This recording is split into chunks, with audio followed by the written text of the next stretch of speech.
58. Seorang advokat yang diduga melakukan pelanggaran kode etik dapat menghindar dari kewajiban pengenaan sanksi kode etik advokat dengan cara A. Pindah dari satu organisasi advokat di mana advokat bersangkutan sebelumnya terdaftar dan kemudian mendaftar menjadi anggota organisasi advokat yang lain. B. Mengajukan upaya judicial review terhadap Undang-Undang Advokat dengan dasar bertentangan dengan Undang-Undang 1945. C. Mendirikan organisasi advokat yang baru.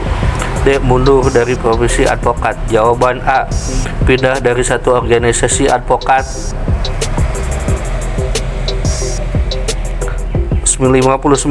Hubungan sesama sejawat advokat dilandasi dengan sikap A. Harus tidak percaya dengan apa yang dikatakan oleh advokat, karena bagi advokat antara bohong dan tidak bohong tidak jelas bedanya.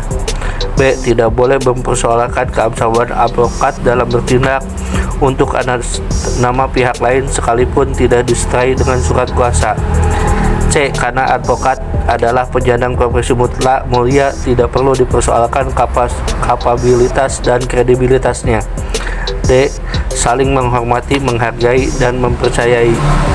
D. Saling menghormati, menghargai, dan mempercayai. 60. Agar tercipta saling menghormati, menghargai, dan mempercayai, salah satu hal penting yang selalu diperhatikan oleh advokat ketika berkomunikasi dengan satu sama lain, seyogyanya advokat A. Tidak perlu melampirkan surat kuasa. B. Melampirkan surat kuasa. C. Melampirkan kuasa kalau kuasa lawan meminta. D. A, B, C salah.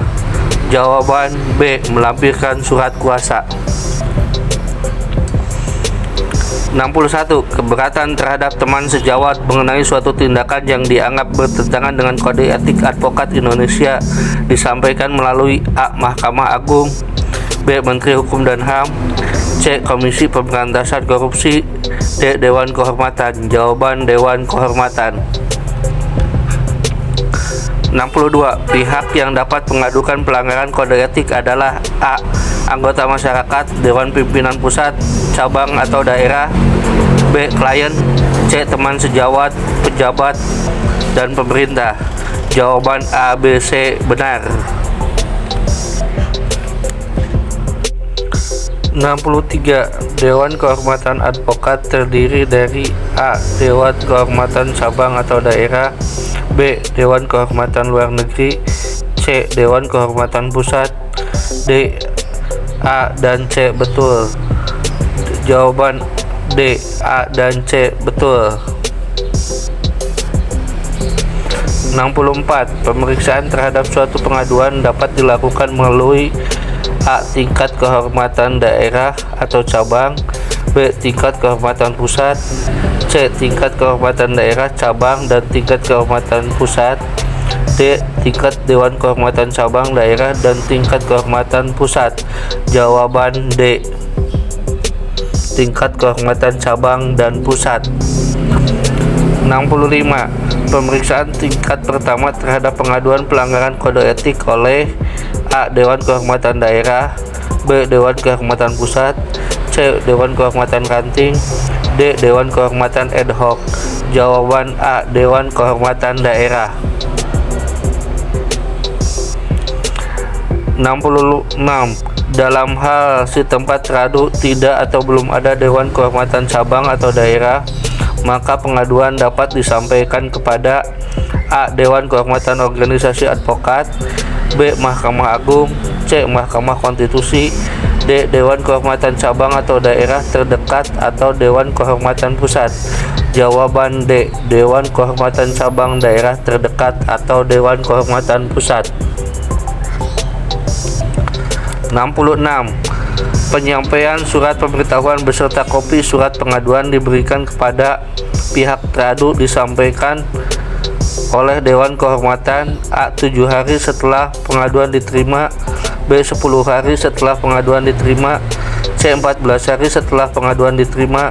D. 21 hari setelah pengaduan diterima. Jawaban C. 14 hari setelah pengaduan diterima. 68. Jangka waktu bagi teradu untuk memberikan jawaban secara tertulis terhadap Dewan Kehormatan dan jangka waktu dalam jangka waktu A 10 hari, B 15 hari, C 20 hari, D 21 hari. Jawaban D 21 hari. 69. Apabila dalam jangka waktu 21 hari teradu tidak memberikan jawaban secara tertulis, maka Dewan Kehormatan mengambil tindakan sebagai berikut. A. Langsung memeriksa pengaduan tanpa kehadiran teradu. B. Mengambil teradu satu kali lagi. C. Menganggap perkara gugur. D. Langsung mengambil putusan saat itu. Jawaban B. Memanggil teradu satu kali lagi. 70. Dalam hal teradu setelah dipanggil kedua kalinya, maka ketidakhadiran teradu tersebut dianggap sebagai A. Pelecehan terhadap Dewan Kehormatan. B. Tidak mematuhi panggilan Dewan Kehormatan adalah hal biasa. C. Teradu dianggap melepas hak jawabnya. D. Teradu tidak mau tahu dengan panggilan Dewan Kehormatan. Jawaban C. Teradu dianggap melepas hak jawabnya. Dalam perkara pengaduan pelanggaran kode etik, A. Pengadu harus hadir secara pribadi. B. Teradu harus hadir secara pribadi. C. Jika kehendaki maka masing-masing pihak dapat ditampingi penasehat. Jawaban A, B, C betul. 72. Dewan Kehormatan Pusat melakukan pemeriksaan pelanggaran kode etik pada tingkat A pertama, B terakhir, C banding, D banding dan terakhir. Jawaban D banding dan terakhir. 73. Segala biaya dalam perkara pelanggaran kode etik dibebankan kepada A. Dewan Pimpinan Cabang Daerah di mana teradu sebagai anggota pada tingkat Dewan Kehormatan Cabang dan Daerah. B. Dewan Pimpinan Pusat pada tingkat Dewan Kehormatan Pusat organisasi di mana teradu sebagai anggota.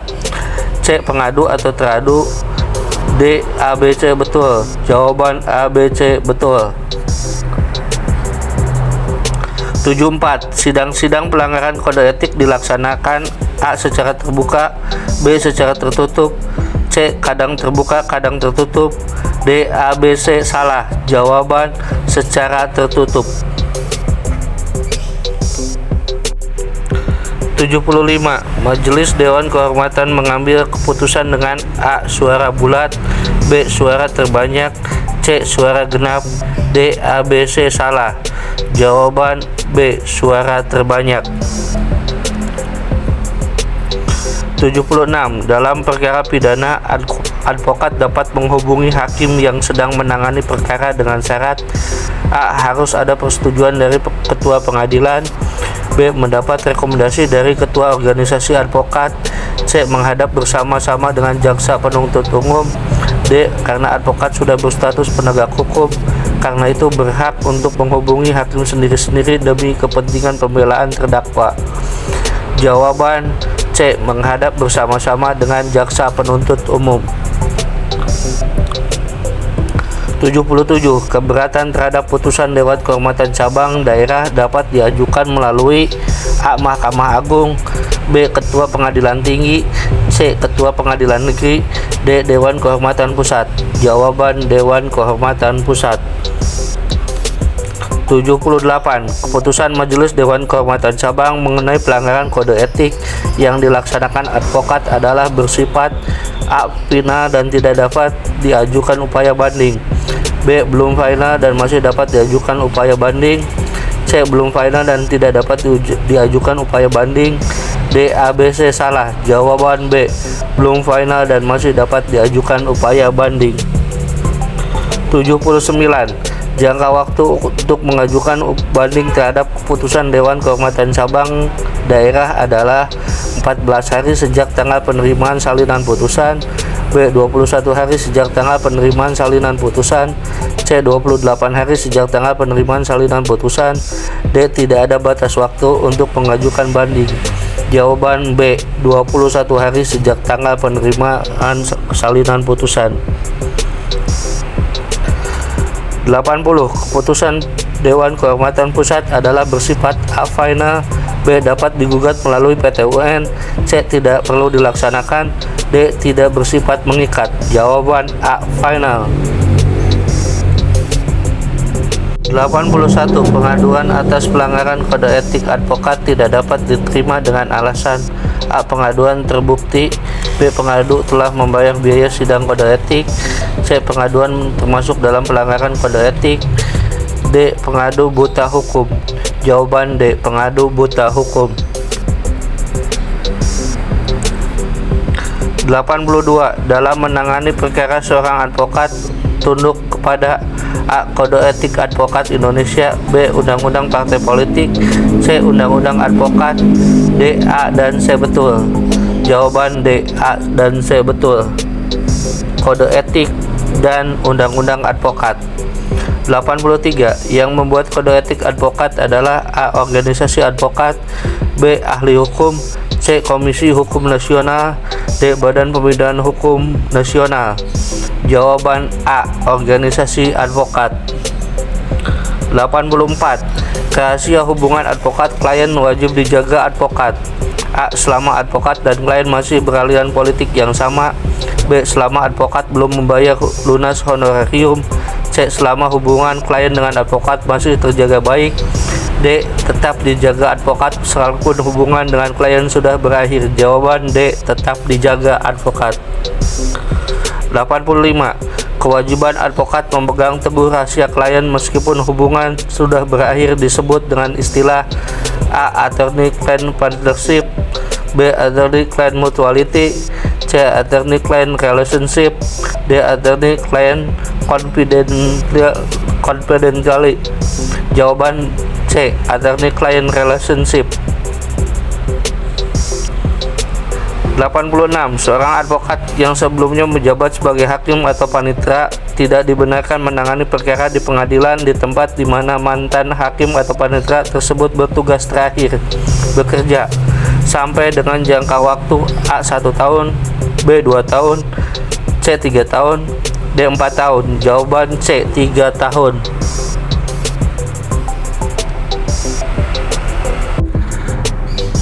87. Pengawasan terhadap advokat dilaksanakan oleh A. Ombudsman. B. Mahkamah Agung. C. Menteri Hukum dan HAM. D. Organisasi advokat. Jawaban D. Organisasi advokat. 88. Sebelum berlakunya undang-undang advokat, yang berwenang untuk melakukan pengawasan terhadap advokat adalah A. Mahkamah Agung. B. Menteri Dalam Negeri. C. Menteri Koordinator Politik dan Keamanan. D. Pangkom Kamtib. Jawaban A. Mahkamah Agung. 89. Seorang advokat tidak dapat diambil tindakan oleh organisasi advokat apabila A. Tidak berhasil menyelesaikan perkara secara damai. B. Tidak berhasil memenangkan perkara. C. Tidak bersedia mematuhi keinginan klien. D. A, B, C betul. Jawaban A, B, C betul.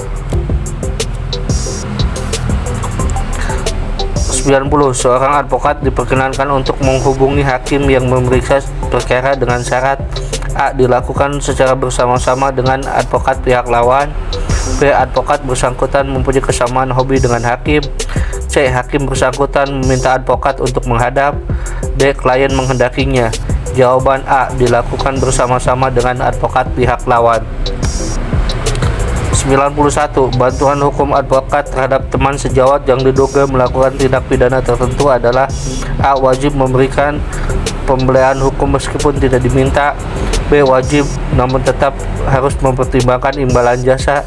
C. Tidak diperbolehkan karena ada benturan kepentingan di antara sesama advokat. D. Bersifat wajib baik itu atas permintaan advokat itu sendiri atau penunjukan dari organisasi advokat.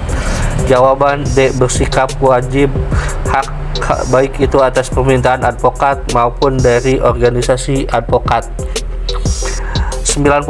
Adapun contoh tindakan pelanggaran kode etik yang dilakukan advokat terhadap sesamanya antara lain adalah A. Merebut klien dari sesama advokat. B. Memuji kehebatan advokat lawan. C. Menyerang pribadi advokat. D. A dan C betul. Jawaban D. A dan C betul. Merebut klien dan menyerang pribadi advokat lain. 93. Pihak yang merasa dirugikan atas tindakan advokat yang dinilai melanggar kode etik dapat melaporkan advokat bersangkutan dengan cara A. Menyiarkannya di media massa, B. Mengadakan konferensi pers, C. Membuat pengaduan secara tertulis kepada Dewan Kehormatan beserta dengan alasannya, D. Melaporkannya kepada kepolisian. Jawaban C. Membuat pengaduan tertulis.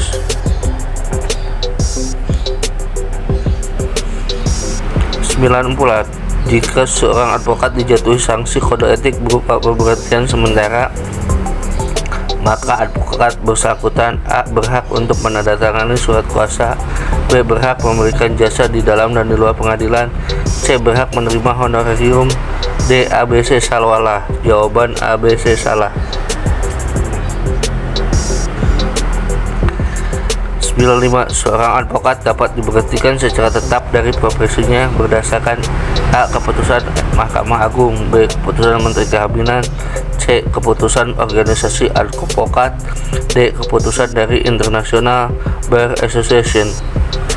Jawaban C. keputusan organisasi advokat. 96. Perdamaian dalam perkara pelanggaran kode etik hanya dapat dimungkinkan bagi A. pengaduan yang bersifat perdata, B. hanya untuk kepentingan pengadu dan teradu, C. tidak mempunyai kaitan langsung dengan kepentingan organisasi, D. ABC betul. Jawaban ABC betul. 97. Dalam menentukan besarnya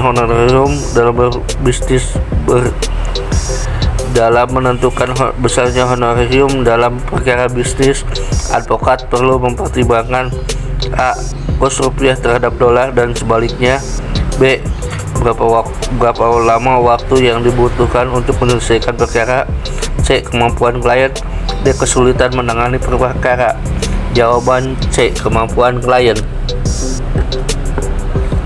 98. Pelaksanaan pengawasan sehari-hari terhadap advokat dilakukan oleh A. komisi pengawas, B. komisi ad hoc, C. komisi permanen, D. komisi independen. Jawaban A. komisi pengawas.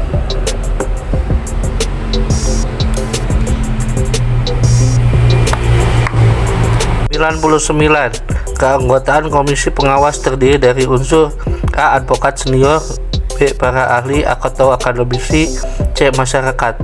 D. ABC betul. Jawaban D. ABC betul. 100. Advokat asing dilarang A. beracara di persidangan, B. berpraktek, C.